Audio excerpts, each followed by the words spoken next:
Hey everybody, welcome to Gregsbeerreviews today.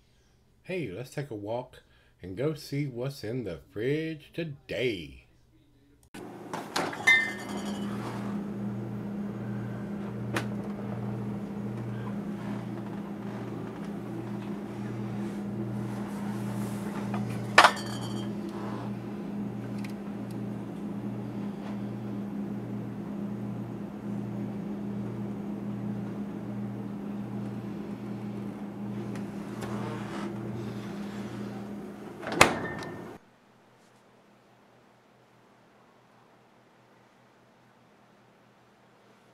Hey everybody, welcome to Gregsbeerreviews today. Thanks so much for stopping by, I do appreciate it. Guys, we're going to wrap up the beer mail package that Jeremiah sent me from Hot Butcher for the World. This is their Swans of Lir. And this is, according to the can, a Citra and Cashmere hopped milkshake double IPA brewed with mint and vanilla, 7.5%. And on the bottom of it, it says it was canned on 3, and I can't tell if it's a 10 or an 18 of 20. Could be either one, I can't tell. They write so small on their cans. I wish they would do it just a little bit bigger, but they don't. But we're going to say it's a little over a month old. So, bright green, heat shrunk wrapper on the can, bright green, got a swan on it, and saying it's a milkshake. It means it's done with lactose. Should be very sweet. These guys produce some awesome beer. So Jeremiah, once again, thanks a bunch, my brother.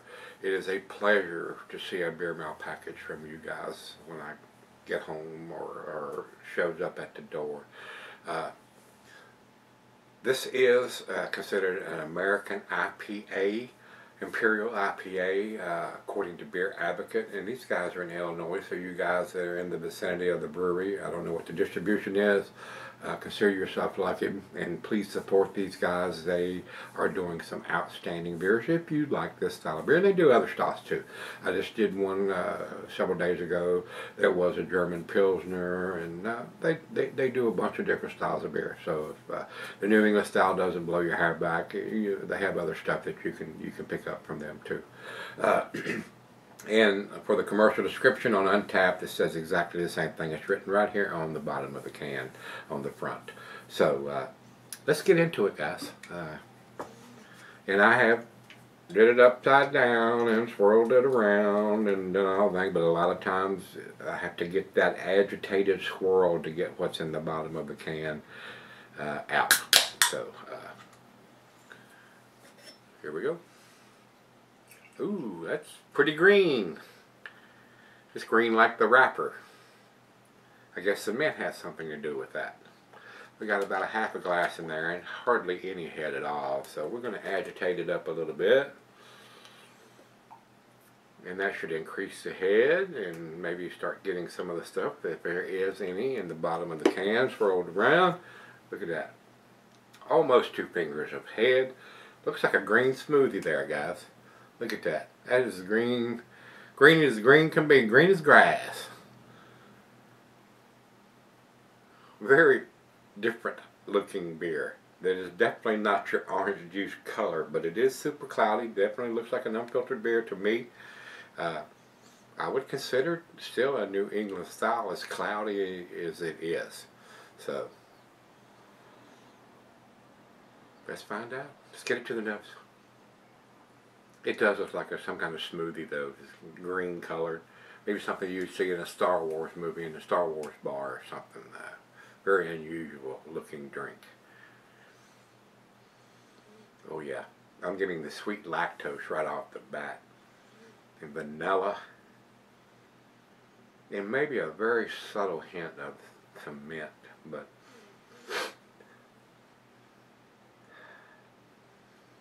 the sweetness from the lactose and the vanilla is standing out on the nose to me, guys. Maybe a hint of some pine or some citrusy notes, but the vanilla is very prominent.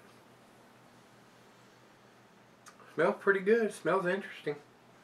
Let's dive in. Cheers, everybody. Cheers, Jeremiah, and everybody, every single one of you at Hot Butcher for the World. Y'all stay safe. Y'all do some awesome work. I enjoy your beers. Certainly do. Cheers.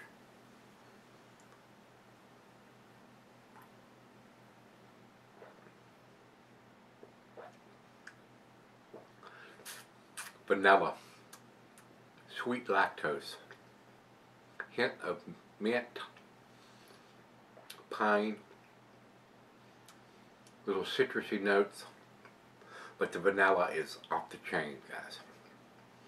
Very pleasant beer.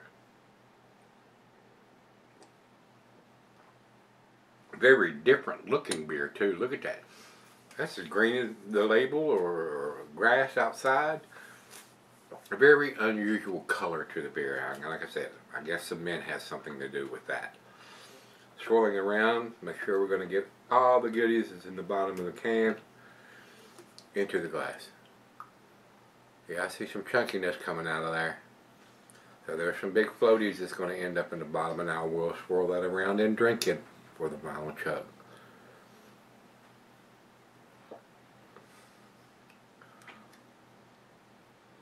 And even on the rim of the glass, y'all can see, I don't know if you can see that or not, big chunks of some green sliminess. Oh yeah. But it looks like I got everything out of the can. When you do an unfiltered beer, you're going to get the floaties and some chunkiness sometimes. I mean, it's coming right out. No filters, or not filtering out any taste or anything like that, which is a good thing to me. I didn't used to be that way, guys. I mean, if it had floaties and chunks in it, I was not so much anymore. There's nothing in this can that's going to hurt you. Swirl it around when you get to the final chug and drink that up. I mean, that's good. That's good for you. It is. So guys, it's right out of the fridge. When we sip on this one, sip on it, might go outside and hit on a stogie I got going out there.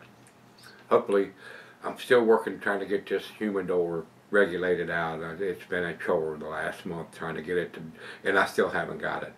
I mean, I've done everything I know to do, stand on my head and burp jelly beans, and it wants to do crazy stuff. I mean, I haven't got it figured out yet. Still working on it. So once we get it settled down and get it to where it'll hold the right humidity and the right temperature, and as we're getting here at the end of April and the first part of May here, it's warming up enough where hopefully I can do some reviews. Hopefully. Got my fingers crossed. We shall see. I'm not promising anything. So let me go sip on this and I'll be back and we'll do the final grading chug. Alright guys, I'm back. We've sipped another about an hour. Awesome beer. Tasty beer. Very unusual looking beer with the mint they've added to it. Turns it like a green smoothie. Maybe you think you're drinking something healthy. It is very tasty to me, guys. The vanilla is off the chain. I am getting the mint, hints of pine, a little bit of citrusy notes. Very pleasant beer to drink. I would buy this if I can get it here. I say that all the time. And I have swirled it up before I came back on camera and got all those big chunks, hopefully to dissolve as much as I could get them to dissolve. Final chug.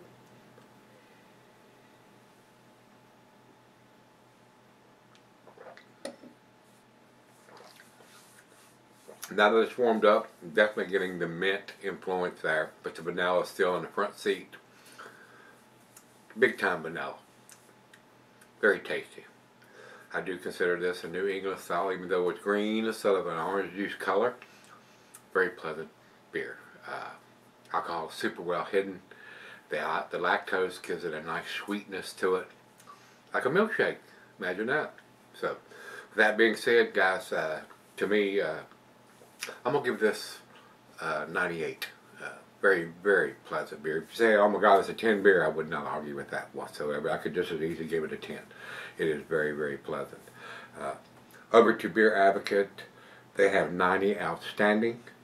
It is an outstanding beer. And over to Untappd, they have it at 4.12. So both of those grades are in the A- category. I'm going to give it to the A, in the upper end of the A, because it has the ingredients on the front with the hops and what you should expect with the mint and the vanilla. A milkshake telling you it's got lactose in it, and the dates on the bottom of the can. So very pleasant. I would buy this beer if I could get it here, guys. So if you've had the Swans of Lir from Hot Butcher for the World, let me know what you think, guys. And this wraps it up from the beer mail package that Jeremiah sent me. So unless I see something that I haven't reviewed or think I need to re-review, or something else shows up, this will wrap it up. So hopefully we'll get something in before you see this one, and we can continue on. And until we meet again, let's go see what's in the fridge.